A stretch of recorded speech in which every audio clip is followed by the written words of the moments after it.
tikėjimas ir mokslas ieško tos pačios tiesos, nes negali būti dvi tiesos, yra tik tai viena. Bet jie ima skirtingus kelius pažinti tą tiesą.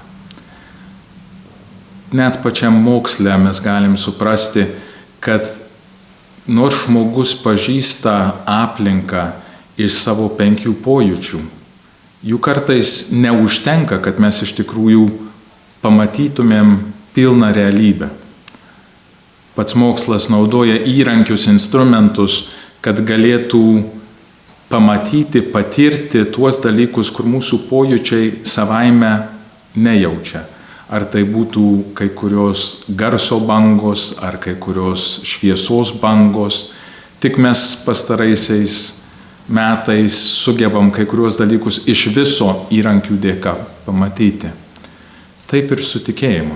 Tikėjimas yra mums duotas, kad mes galėtumėm suprasti, pažinti tuos dalykus, kuriuos negalime aprėpti tik tai vien savo protu.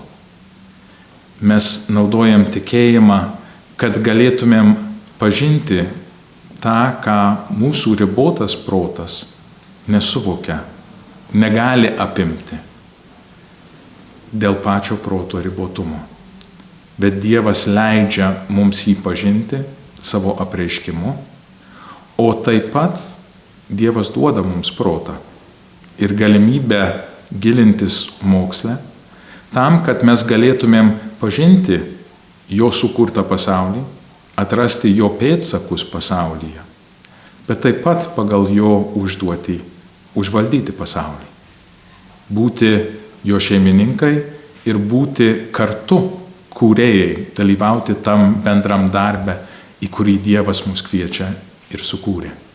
Tai nėra priešpriešos, yra viena tiesa, skirtingi keliai į tą tiesą, kur turime ir mokslo, ir mūsų protinius sugebėjimus, ir tikėjimo dovaną, kur padeda pažinti tą, ką kitaip nesuvoksim.